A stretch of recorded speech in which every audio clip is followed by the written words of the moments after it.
Bueno, Josema, pero hay una cosa interesante porque tú estudiaste nutrición, ya formalmente, entonces quiero ahí que me cuentes un poco primero cómo fue este cambio un poco, porque yo me imagino desde tu formación a cuando te encontraste un poco con este estilo alimentario, tiene que haber habido algún cambio. Pues Cuéntame el en qué cambio es momento total, estás. como ya sabéis todos, ¿no? Pues al final lo que estudias en el temario oficial, ¿no? Digamos, es totalmente o prácticamente todo lo contrario a lo que luego realmente el cuerpo humano, ¿no? Pues cómo responde, cómo se siente, las enfermedades, etcétera, ¿no? Te dicen una cosa, pero luego realmente es otra. Entonces yo, bueno, como todos los deportistas, ¿no? Nos metieron en la cabeza que había que rendir con hidratos sí o sí, cuantos más hidratos mejor.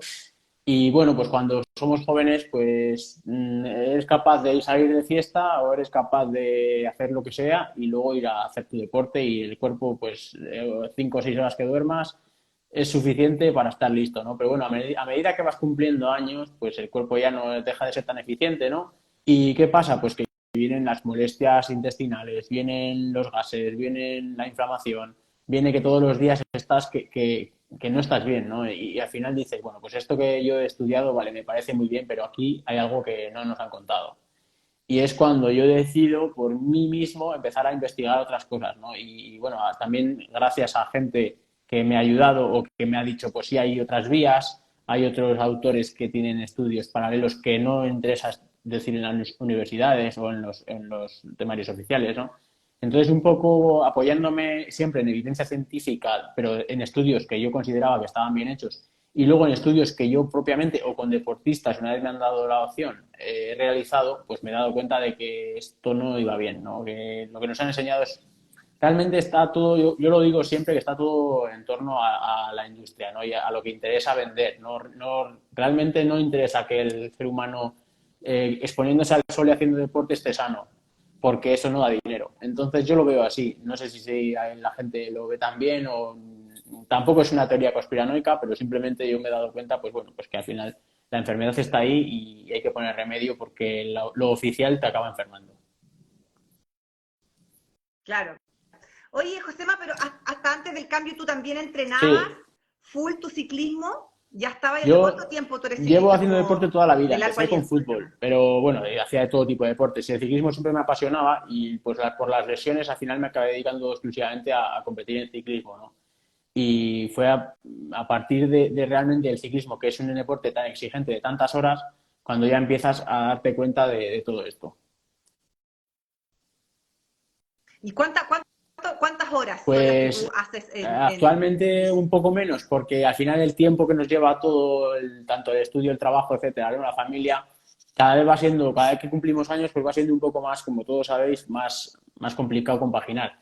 Pero sí que suelo intentar sacar de donde sea entre 8 y 15 horas semanales de entrenamiento para mantenerme en forma y para poder llegar a competir, ¿no? Porque al final competimos y la competición siempre te exige un poco más que lo que sea el deporte que pueda ser por mantener la salud o por ocio. Oye, Josema, y ahí llevándolo un poco al campo del ciclismo, tú partiste haciendo, me imagino, las cargas de hidratos, todo eso como tradicional, ¿y cómo fue, cuándo decidiste hacer el cambio y cómo impactó en tu primera Pues parte mira, del Bárbara, rendimiento yo deportivo? empecé, o sea, yo metía muchos hidratos, como claro, y al final estudias que hay que meter 100 o 120 gramos de hidratos por hora, pero claro, yo que te decía, ¿no? Yo me empecé a encontrar mal, me empezaban los análisis de sangre, cada vez estaban muchísimos parámetros disparados, la glicosilada muy alta, veía, pues por ejemplo, la glucosa en ayunas ya empezaba a estar por encima de 105 en muchos análisis. Y yo tenía solo 30 y pocos años, 35, 34, o 33 incluso, cuando me ocurría. Entonces yo me paré y dije, hasta aquí, ¿no? Y dije, esto no puede ser porque estoy prácticamente siendo prediabético. Aun siendo un deportista de competición, estaba empezando a ser prediabético. Y yo salía a entrenar y yo no podía dejar de consumir cada 45 minutos un gel de glucosa pura y dura. Me venía abajo. De hecho, intentaba hacer entrenamientos en ayunas porque lo oías siempre, ¿sabes? Entrenadores que te decían que hay gente que manda entrenamientos en ayunas y yo decía, bueno, esto es imposible y realmente iba controlando el pulso para que no me subiese prácticamente como si fuese un ejercicio de caminar, porque en cuanto el pulso se me disparaba hacia un poquito de intensidad, me daba la hipoglucemia automáticamente. Mis células no sabían oxidar grasa de forma eficiente. Dependía totalmente del azúcar, ¿no? Que es lo que realmente veo como la mayoría les pasa a la mayoría de deportistas. Entonces es ahí cuando dije hasta aquí y ya empecé a erradicar del todo los hidratos de carbono o prácticamente, ¿no? O dejarlos para momentos puntuales. Ah, perfecto. ¿Y cómo sentiste cuando el cambio, cuando ya empezaste a estar un poquito más adaptado? ¿Cómo fue ese encuentro? O sea, ¿cómo fue el descubrimiento en Pues, ti, en tu como te deporte? digo, yo lo que recomiendo hacer no es lo que yo hice, porque yo en general soy muy, digamos, no sé si decirlo radical, pero yo corté por lo sano, ¿no? Yo empecé a dejar los hidratos de carbono total, empecé a estudiar, una vez ya tenía una base científica que sabía que esto no me iba a pasar nada y tal, sabía que iba a tener un periodo de cetoadaptación, ¿no? En la fiebre famosa que llaman ceto. Y bueno, yo pasé por ello, estuve 3 semanas que me moría, era como un tipo zombie, ¿no? Andaba por ahí, el cuerpo me pedía comer, me pedía a todas horas y me mareaba incluso, ¿no? Y tenía que llegar a casa y llegaba con hambre de arrasar. Entonces lo que tuve que hacer es eliminar todo tipo de dulces, todo tipo de harinas, todo tipo de cereales de mi cocina para no caer en la tentación. Y entonces yo lo suplía, fíjate, te voy a decir, lo suplía con un jamón de serrano aquí de España, ¿no? Cuando me daba hambre cogía el jamón y me partía jamón bueno, pues al final pasé unas semanas malas, pero bueno, a base de agua y electrolitos y tal y comida real, acabé por pasar esas 3 semanas y luego fue un periodo un poquito más largo, ¿no? De adaptación, a la vez que ya reintroducía el deporte con cada vez más intensidad y lo que consigues es brutal. Entonces yo no lo cambiaría por nada, esa experiencia.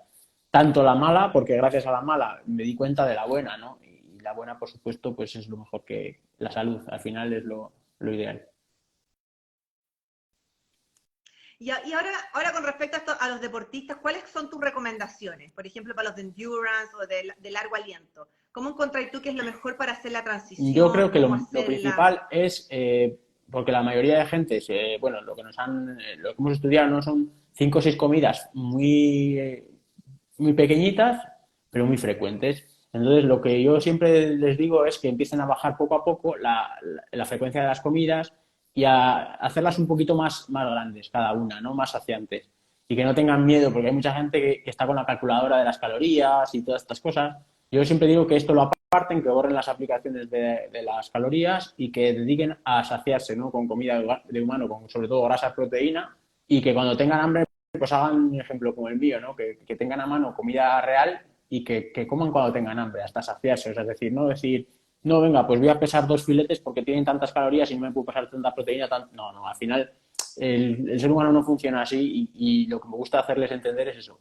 Y que coman hasta estar saciados y una vez estén saciados ya poco a poco reintroducen el entrenamiento como hice yo y cada vez con más intensidad. Y luego que hay un día que tienes que meter una carga de algo de hidrato de carbono para, sobre todo, reponer ese glucógeno hepático que la mayoría de veces nosotros entrenamos con el vacío, ¿no? Pues no pasa nada. Una vez una persona está adaptada, de ahí viene la flexibilidad metabólica que tanto añoramos porque al final la hemos perdido desde muy pequeñitos a base de todas las recomendaciones, todas las gominolas, azúcares que nos han metido desde nuestras abuelas, madres, etcétera, ¿no?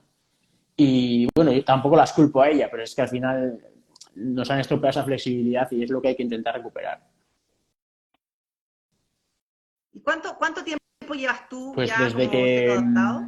más o menos 5 años o así aproximadamente, porque yo estudié todo esto, ¿no? Y una vez estudiado, como al final el posgrado de nutrición deportiva lo que hace es todavía mete más cantidad de carbohidrato, porque si tú piensas que Claro. el VCT recomendado para una persona normal es entre el 55 y el 65% de la dieta debe ser hidrato de carbono, pues imagínate para un deportista de endurance, ¿no? Pues al final es mucho más.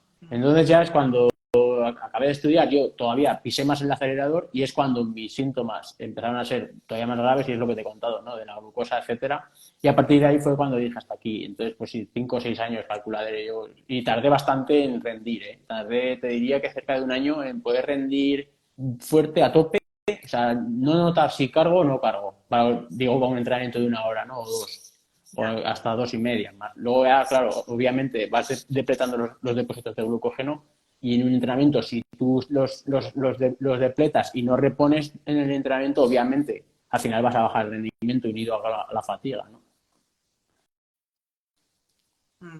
Pero ahora tú, Josema, por ejemplo, que ya estés bien adaptado, durante Ujú. carreras, por ejemplo, largas, incorporas algunas cargas de repente entre medio de la Sí, a carrera, ver, y si sí, ¿cuáles? aquí lo que se trata es de ser un poco lógico, ¿no? Y jugar un poco con la fisiología. Que una persona sea capaz de oxidar grasa a una importante cantidad como para mantener un resultado en una competición de corta, pues es óptimo, ¿no? Pero al final cuando los depósitos de glucógeno por el paso de las horas se van depletando, tú al organismo, si tú no le das ninguna ayuda, el organismo al final va a ir recuperando ese glucógeno en los momentos más tranquilos de la prueba, ¿no? Pero es ilógico si tú estás compitiendo contra otra gente que no le ayudes a tu cuerpo con algo digamos, de glucosa o de, ¿sabes? Algún tipo de gel, algún tipo de barrita, alguna fruta desecada, por ejemplo, que sea fácil de fácil hidratación, sobre todo para esos momentos muy puntuales que por ejemplo, pues cuando te toca subir una subida intensa, llegar de cara al final de la carrera, momentos donde, digamos, el sistema de huir-pelear, ¿no? Que es el que todos nosotros conocemos, ¿no? Que lo tenemos innato, pues para ayudar a esos depósitos de glucógeno estén más o menos llenos, ¿no? Que si el paso del tiempo te lo ha dejado vacío. ¿Y eso tú crees que lo tiene que ir censando cada atleta en sus momentos? ¿O igual tú crees que igual va a depender un poco de qué tan adaptado, qué tan Sí, a ver, entrenado? en todo ¿Cómo lo ves tú? influye la cetoadaptación, el nivel de cetoadaptación y la capacidad que tenga el deportista de flexibilizar, ¿no? Todos los sustratos energéticos. Es decir, una persona al que al principio empieza a cetoadaptarse dependerá de mayor cantidad durante el entrenamiento de hidrato de carbono si quiere mantener. Luego, con el paso del tiempo, cuando tu cetoadaptación es mejor, sí que es cierto que a lo mejor en vez de X gramos de glucosa, ¿no? Pues necesitas mucho menos y con mucho menos rindes más. O sea, eso al final es un poquito experiencia propia de cada uno, porque luego cada uno tenemos distinta genética y cada uno respondemos de distinta forma. Entonces es mejor verlo cada deportista. Perfecto. Por ejemplo, ¿qué rol juega para ti Es todo el tema de fundamental. los O sea, electrolitos? yo, por ejemplo, hay gente que me dice que sale a entrenar solo con agua y me echo las manos a la cabeza porque al final el agua sola no me hidrata y menos haciendo deporte. Y todavía más a gente que entrenamos bajo en carbohidratos, porque como bien sabes, pues al final cuando tú tienes la insulina baja, el riñón no retiene sodio, ¿no? El cuerpo no retiene agua, elimina mucho más líquido y por lo tanto elimina mucho más electrolitos. Entonces la pérdida al final sí o sí interfiere en el rendimiento. Entonces es clave aportar sodio sobre todo y los demás electrolitos, claro. Entonces, la hidratación durante una carrera o una competición debiese ser más salina o con A ver, aportes minerales. siempre yo aporto todos los minerales, pero vamos, sobre todo sodio, porque es el principal, porque al final depende de las conexiones nerviosas, dependen del sodio, pero al igual que el sodio, yo aportaría todos los minerales. Y luego también hay que tener muy en cuenta pues la temperatura, la humedad de la zona en la que entrene cada uno, que no es lo mismo entrenar en mi zona ahora mismo en invierno, que salgo a entrenar con 0 grados, que entrenar en Canarias, que entrenar en Chile a lo Mm. mejor cuando hace calor, ¿no? Entonces hay que variar un poquito las cantidades de sodio y tal. Yo suelo recomendar más o menos por litro de agua, si las temperaturas oscilan entre 19 y 25 grados, suelo recomendar un par de gramos de sal marina, por ejemplo, mismamente, que contiene los electrolitos. Lo suelo recomendar en el litro de agua, ¿no? 2 gramos por litro de agua o así, más o menos. Perfecto. Y con respecto a los preentrenos, ¿cómo ves tú todo este, en el keto mundo, todo lo que se habla sobre la cafeína, el MCT, hacerte el bullet, no hacerte el Aquí bullet? yo creo que ¿Cómo lo ves dependería del tú? objetivo, más que de cómo lo vea yo, ¿no? Porque al final, si una persona está muy cetoadaptada, es capaz de rendir bien sin hidrato de carbono y su objetivo es bajar masa grasa, digamos, afinar, ¿no? Que se llama en ciclismo, pues ahí no veo que tenga mucho sentido meter un preentrenamiento con unas cantidades grandes de aceite de coco de MCT en el café, ¿no? Si tu objetivo es perder grasa, ¿no? Con ese entrenamiento, ¿no? Que tu objetivo es salir a entrenar una tirada larga con energías, no te gusta salir en ayunas y vas a gastarlo durante todo el entrenamiento, pues obviamente un aporte, un bulletproof que le llamamos nosotros, pues con aceite de coco, lo que dices MCT, etcétera, te iría muy bien porque te aporta esos triglicéridos de cadena media que se oxidan rápidamente y te aportan energía, ¿no? Y al final, pues eso, depende un poquito de cada objetivo que tengamos.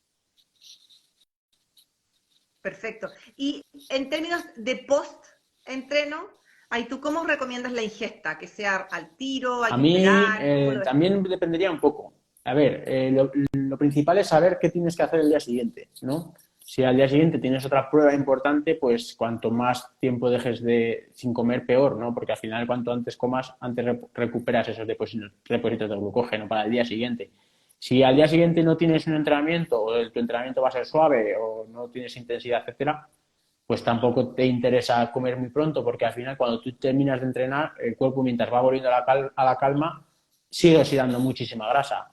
Entonces al final esto es otro punto importante más para mejorar tu cetoadaptación, para mejorar tu pérdida de grasa, porque el cuerpo, digamos, sigue a unas altas revoluciones, sigue recuperándose de lo que ha gastado, ¿no? en el entrenamiento. Y al final, ¿cómo lo hace si tú no le aportas nada? Pues descomponiendo ácidos grasos, o triglicéridos en este caso, ¿no?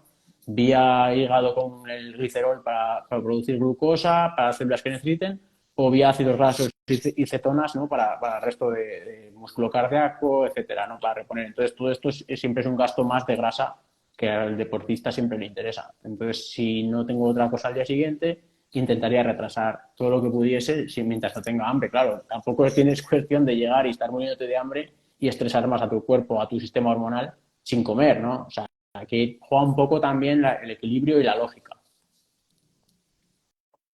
Y ahí, en ese sentido, con respecto al estrés, ¿cómo ayudas tú o cuáles son como tal vez como los tips para un atleta en este espectro, en donde efectivamente ya keto puede implicar cierto estrés, hay gente que ayuna mucho, otro Claro. estrés, harta carga deportiva, más estrés? Entonces, ¿cuál podría ser una combinación medianamente balanceada para Tienes todos? razón en lo que dices, porque me encuentro mucha gente que se llega a obsesionar, una vez se ve adaptada y se ve capaz de entrenar mucho en ayunas y muy fuerte en ayunas, abusa mucho, o empieza a quitar calorías o hace una comida al día, pero la comida al día es muy baja, en densidad nutricional sobre todo, por temor a engordar. Y al final lo que consiguen muchas veces es el efecto contrario, porque yo también lo he visto en mí, o sea, y en deportistas. Yo siempre todo lo que hablo es porque lo he experimentado con deportistas o lo he experimentado conmigo. Y al final, cuando tú te obsesionas un poco, vuelves otra vez, porque cuando ya te has adaptado, te has olvidado de las calorías, luego siempre hay un momento que te estancas. La mayoría de gente le pasa, a no ser que sea una persona que sea muy, muy proclive a perder mucho peso, pero generalmente la gente se estanca y luego se vuelve otra vez a dar cuenta y dice, bueno, voy a quitar de aquí esta comida, voy a hacer un ayuno en vez de 16 de 24 y cada 2 por 3 y al final se vuelve a desregular un poquito todo el sistema hormonal. Entonces yo lo que opino es que escuchen al cuerpo sobre todo. Es decir, si el cuerpo le pide comida, que coman. Y me da igual que sean las 5 de la tarde que las 6, porque también hay gente que llega y, bueno, pues es que es muy pronto para cenar, voy a picar esto. No, no, al final, si tú tienes hambre es porque tienes hambre. Entonces tú cuando tengas hambre comes. Y ya está, y comes hasta que no tengas hambre, porque al final si tú, como decías bien, Bárbara, si tú estresas más a tu organismo cada vez más con tu entrenamiento, que ya supone mucho estrés, el estrés laboral, el estrés familiar, y encima tú le metes otro estrés hormonal en todo esto que estamos hablando, pues al final es contraproducente. Entonces yo eso le diría que no tengan miedo tampoco a ciclar carbohidratos que sean carbohidratos interesantes en torno a competiciones o entrenamientos muy intensos y que escuchen al cuerpo y comida, base de comida de humano y arreglado. A ver, pero hablemos también ahí un poco de esta ciclada de carbohidratos que también está muy en boga hoy en día. Porque también ahí hay cierta confusión. A veces dicen, ¿qué carbohidratos? ¿Cuántos? ¿Un plato de arroz? ¿Un pedazo de pizza? ¿A qué te refieres tú con ciclar carbohidratos? ¿Cada cuánto periodo en torno al Yo deporte más y que cuanto a cuáles? periodo me suelo centrar más en la actividad. Es decir, si una persona está en época de competiciones, si dura más el día, por ejemplo, en verano en España, que dura más el día, que ahora dura poquito, jugar un poquito con eso, ¿no? Entonces, ciclar de carbohidratos, bien, pero siempre teniendo en cuenta tu actividad. Es decir, no decir, me le voy a levantar hoy, estoy en la oficina todo el día, no he hecho nada, o he hecho unas sentadillas y me toca ciclar carbohidratos porque es el día no sé cuál. No. O sea, al final esperar al día que tú creas que quieres rendir ese entrenamiento para aprovechar esa carga. O el día que has hecho un esfuerzo muy grande y dices, pues mira, hoy he tomado mucho el sol, he estado mucho en la calle, he entrenado muy fuerte, voy a aprovechar para tomar carbohidratos, le pongo glucógeno y aprovecho, ¿no?, esta flexibilidad metabólica para darle a mi cuerpo los hidratos de carbono y no producir tanto estrés. Entonces, más que nada lo haría así, ¿no? Escuchar al cuerpo y hacerlo de esta forma. Y ahí tú también haces como, me imagino, cierta más distinción entre hombres y mujeres, porque ahí también todo el comportamiento hormonal es súper distinto. ¿Tienes alguna A recomendación ver, específica para es nosotras? complicado pero tampoco me centro mucho en diferenciar sexos, más bien me centro en diferenciar la actividad de cada persona, porque sí que es cierto que la regulación hormonal cambia de mujeres a hombres, pero al final una mujer que hace mucho ejercicio contra una mujer o contra un hombre que no hace nada, obviamente la mujer, por muy distinto que sea su sistema hormonal, va a requerir más ciclado de carbohidratos que el hombre sedentario. Entonces me centro más en el tipo de persona en función de su objetivo, su actividad diaria. Y con respecto a los carbohidratos, ¿qué posición toman en ti las frutas? Que también hemos visto harta polémica y todo. A ver, ¿Qué la fruta rol o dónde las ubicas para tú? mí, para el ser humano de hoy en día, si no es deportista de muy alta intensidad, no la considero importante porque las vitaminas y los minerales que todo que nos puede aportar la fruta la tenemos en todas las verduras. Eso para empezar, ¿no? Entonces, Ujú. yo lo que he experimentado, lo que he estudiado y demás, además ahora aprovecho porque estoy escribiendo un libro que próximamente publicaré he investigado acerca de esto y al final, si nosotros nos paramos un poquito a pensar, la fruta se diseñó sobre todo yo hablo de la zona de Europa, ¿no? En la época estival es cuando teníamos disponible la fruta. En verano, cuando había horas de sol, de luz, estábamos más activos, no tan aletargados. Y teníamos la fruta más que nada para crear grasa, para crear triglicéridos, porque luego en invierno, cuando escaseaba esa fruta que había silvestre en los árboles, no sabíamos lo que nos íbamos a encontrar. No sabía si la gente iba a salir, iba a poder cazar o no iba a poder cazar, iba a poder comer o iba a escasear la comida ese año.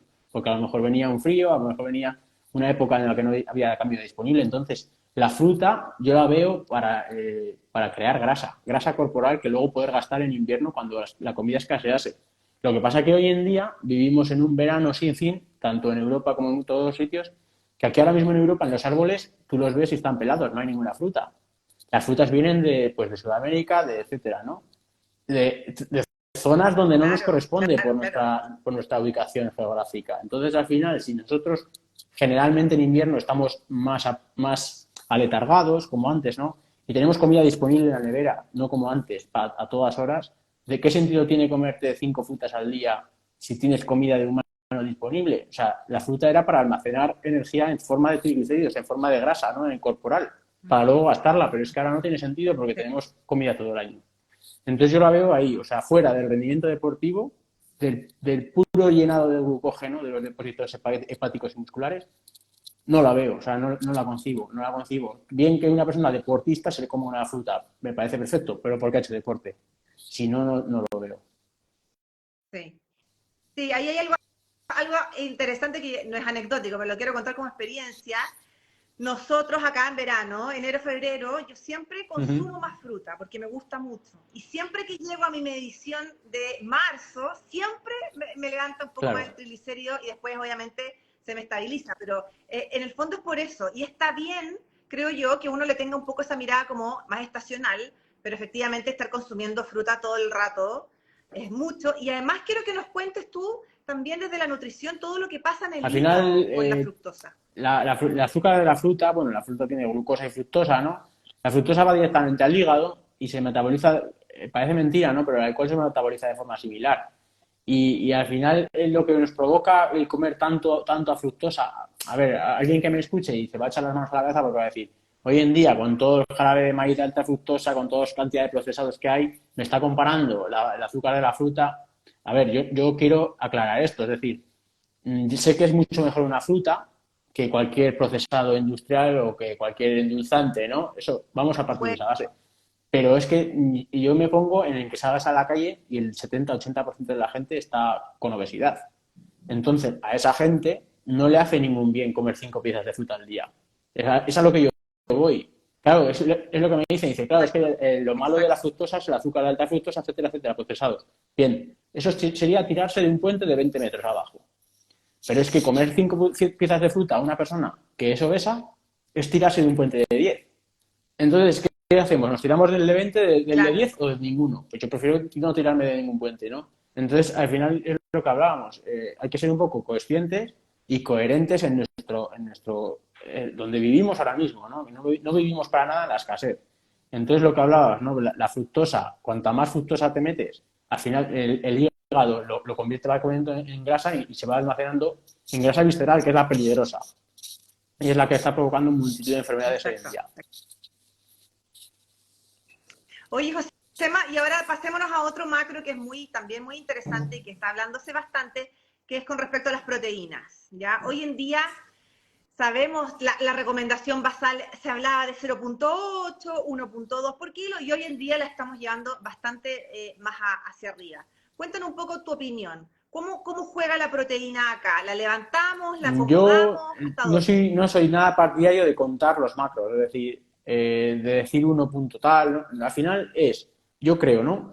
Lo que yo hago con mis pacientes o con mis deportistas es pautar comida real de humano, es decir, carne, proteína, grasa animal, sobre todo porque es la más biodisponible, ya sea de pescado, siempre mejor salvaje, ¿no?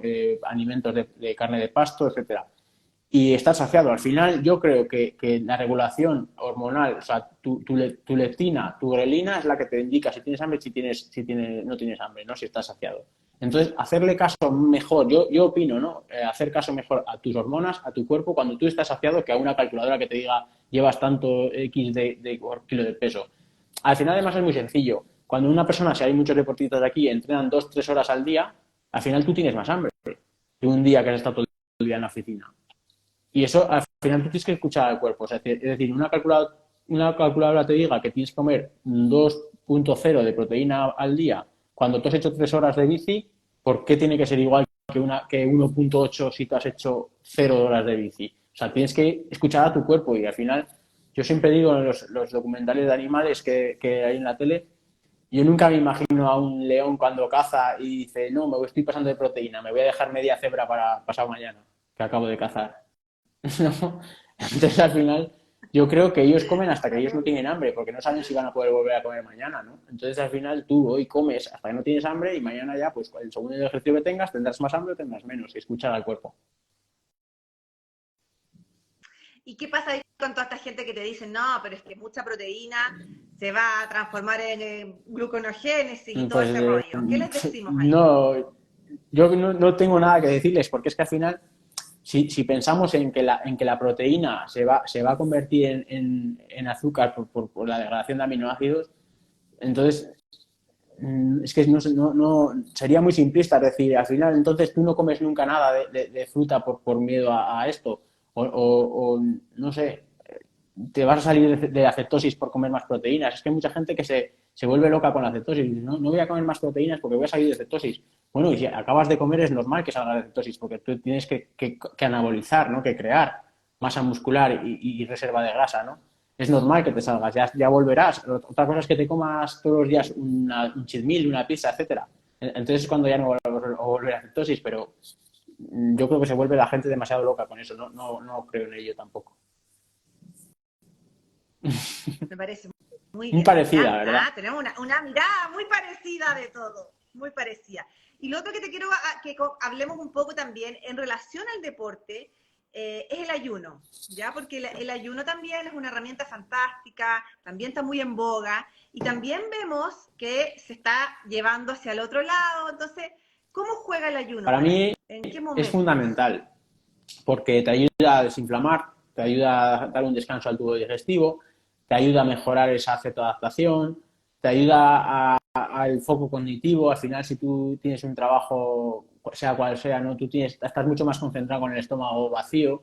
Digamos que también es un mecanismo innato del ser humano, porque cuando nosotros estábamos en ayunas, en nuestros antepasados, estaba el cuerpo centrado totalmente en lo que tenía que hacer, en ir a cazar, en ir a buscar comida, en salir a, ¿no? Entonces al final esto ahora lo extrapolamos a nuestros trabajos y al final en ayunas el cuerpo está más ligero, rinde mejor, tiene más foco de atención y es una herramienta muy buena para sensibilizar a la insulina, que es algo que es fundamental hoy en día con tanta factor de obesidad y tanta comida tan abundante, ¿no? Es fundamental y lo veo una herramienta muy, muy buena, sobre todo y para el autoconocimiento también. Ya, y ahora, pero para hacerlo más, pero en estas complejidades que se ven ahora, gente, por ejemplo, que típico el caso de un keto, un ceto adaptado, con ventanas tal vez un poco extendidas ya de ayuno, y empieza con la glucosa en las mañanas más alta. ¿Qué está A ver, pasando ahí? ¿Qué podemos en cierto recomendar? modo yo también es un poco normal, porque tú al final, si tu cuerpo está acostumbrado a hacer ayuno, tú cuando te levantas de la cama, pues el cortisol es normal que lo tengas más elevado y el cortisol hace que la glucosa en sangre aumente. Es fisiológico. Una cosa es que el estrés sea continuo, sea constante en todo el día y el cortisol lo tengas por las nubes todo el día, ¿no? Las 24 horas. Porque prácticamente la gente que tiene el estrés muy elevado tampoco duerme bien y al final de las 24 horas las tiene 19 perdón, el cortisol elevado. Entonces, esto es lo que no debe ser, pero el cortisol elevado de forma puntual en la mañana por el ayuno, en cierto modo es normal y lo veo lógico, porque así es como estamos diseñados. No tiene nada de malo, ¿no? Otra cosa es lo Claro, que te digo, ¿no? El estrés constante al cabo del día. perfecto. O sea, que sea en el Exacto, fondo como un estrés adaptativo por periodo, exacto. Y en el caso, por ejemplo, de un atleta o, por ejemplo, en tu caso, ciclista, en donde igual estás sometiendo a tu cuerpo a un estrés relativamente constante, ¿los ayunos son más cortos? ¿Los vas no haciendo porque móviles? al ¿Cómo los vas final me he adaptando ahora? acostumbrado aunque yo no tengo horario definido de comidas, pero sí que es cierto que en mi caso hablo, más o menos me establezco que yo por la mañana, como yo suelo cenar, ceno temprano, ¿no? Para lo que es aquí España, ceno temprano, pero yo por la mañana nunca he tenido hambre, o sea, tampoco casi prácticamente ni de niño, ¿no? Me acuerdo que mi abuela, mi madre, etcétera, me obligaban a desayunar porque decían que era la comida más importante del día, etcétera, ¿no? Y casi me lo metía con calzador, ¿no? No tenía hambre, nunca he tenido hambre por las mañanas, entonces ahora me sale solo. Al final yo me levanto, me bebo mi agua con mi sal marina o con mi cápsula de electrolitos, hago mis tareas laborales o entreno, hago lo que sea, ¿no? Y luego cuando llego a casa ya tranquilamente y llego a casa pues del trabajo, llego a casa de entrenar, llego a casa de donde sea, yo ya me ducho tranquilamente y es cuando me entra el hambre. Y aquí a lo mejor puede ser la 1 del mediodía, 1:30, más o menos, ¿no? Ahora en invierno. A lo mejor luego en verano, como con el cambio este de hora que nos hacen, a lo mejor a las 2, 2:15, más o menos, ¿no? Y me sale solo, directamente o sea, no planifico, digámoslo así, ¿no? El ayuno, me sale solo. Perfecto. ¿Y el descanso, Josema, en qué momento descansas tú o cómo son Yo tus siempre, periodos de como te descanso? decía, suelo cenar temprano para ser aquí España, porque aquí la gente cena a las 10 a las 11 de la noche, que me parece una auténtica aberración. Pero bueno, yo suelo cenar, ahora en invierno, por ejemplo, si te digo la verdad, siempre que pueda, ceno sobre las 7 o así, 7, 7 y algo, ¿no? Si no puedo, si veo que no puedo, no voy a poder cenar pronto, directamente como más al mediodía o hago un pequeño snack a media mañana y luego como directamente y ya no como más en todo el día. Al final me gusta centrar mis comidas en las horas de luz solar, si puede ser, ¿no? Siempre hay ciertos días, ciertas historias, ¿no? Que al final es imposible hacerlo todo perfecto. Pero bueno, más o menos lo hago así. Y luego yo me suelo ir a la cama, pues más o menos 10:30, 11:20 o así, hasta el día siguiente, pues, sobre las 7 de la mañana, ¿no? Solo al amanecer, suelo ya levantarme, más o menos. Perfecto. Pero y con respecto a la, por ejemplo, a la recuperación muscular, ¿cuál es la recomendación tuya para los deportistas que entrenan duro, así constantemente? ¿Dejar días completos de descanso Sí, o no es esto varía un relevante? ¿Cómo lo ves poquito tú? en función de lo que le gusta a cada uno. Hay gente que yo me encuentro que está más cómodo, a lo mejor rodando un poquito media hora en rodillo en casa o salir con la bici 1 hora es muy suave. Pero siempre yo me metería un día de descanso a la semana total, porque al final se regeneran hay ciertos mecanismos que aunque salga suave no cesan, ¿no? Y al final es otro estrés acumulado al cuerpo, aunque salgas a rodar muy suave, regenerativo, Sí que hay días, cierto, que te va bien un regenerativo, pero siempre hay que dejar al menos un día o dos un día cada semana o uno cada 2 semanas como mucho, total. Perfecto. Y con respecto a la suplementación en el campo deportivo, ¿hay algunos Pues los básicos que tú electrolitos que hemos hablado recomiendes? antes, yo la cafeína puntualmente, sobre todo a mí me gusta el café, pero también ser capaz, la gente, se lo digo siempre, de poder salir o poder hacer tu día a día sin café es importante. Porque el café está muy Exacto. bueno, es un arma muy bueno pre-entrenamiento, aumenta el foco de atención, etcétera. Pero cuando no es una droga, al final si tú lo haces todos los días y si la gente que nos esté escuchando sin su café no puede salir a su trabajo, a su rendimiento del día a día, ahí hay un problema. Eso hay que eso, ¿no? Y luego también, pues, Mm, soy muy partidario de utilizar el magnesio. Me parece un mineral fundamental para el descanso, para la vitamina D, para muchos más. Y ¿Tienes pues yo alguna siempre preferencia del recomiendo tipo de por su magnesio? facilidad de absorción, tanto bisglicinato como el treonato, por la facilidad de absorción que tiene. Mucha gente, la mayoría de la gente me dice que toma citrato, pero yo he visto que al Citrato. final hay estudios que la biodisponibilidad es mucho peor que las otras dos. Claro, es un poco peor, pero lo que pasa es que tiende a Exacto, conseguirse un es más poco más barato y fácil más también. fácil, sí. Sí, claro. ¿Y El juega omega algún rol 3 para es ti el muy omega 3? importante, además, sobre todo, hay muchísimo desequilibrio omega 6 y omega 3, como ya sabrás. Pero lo que pasa es que yo me gusta mucho el pescado azul, tipo sardinas, tipo caballa, etcétera, ¿no? Ujú. Y el hígado de bacalao, que tiene mucho omega 3. Entonces, al final, no llego a suplementar mucho si como mucho de pescado salvaje, de pescado azul, ¿no? Sí es cierto que la Perfecto, gente que coma más tipo perfecto. pescado piscifactoría, porque sé que es imposible a veces, e incluso yo tampoco, ¿no? Comer siempre pescado salvaje, entonces, épocas que a lo mejor no tengas disponible en la pescadería de pescado de temporada y que sea pescado azul rico en omega 3, pues sí que recomiendo sobre todo suplementar con DHA o ácidos grasos, así, ¿no? Que me parece más interesante, sí. Perfecto. Oiga, querido, yo creo que estamos llegando al tiempo que me pediste, así que muchas gracias por tu tiempo. Me encantó hablar contigo, muy interesante y ojalá que podamos Seguro repetir que en sí. alguna Muchas otra gracias a oportunidad. ti por la invitación y nada, disponible para lo que necesites. Súper. Un besito, Josema, que tengas Igualmente para buena todos. noche. Gracias. Hasta luego. Chao, chao. Bueno, el resto de ustedes, chiquillos, quédense, porque voy a dejar grabado, por supuesto, mientras despedimos.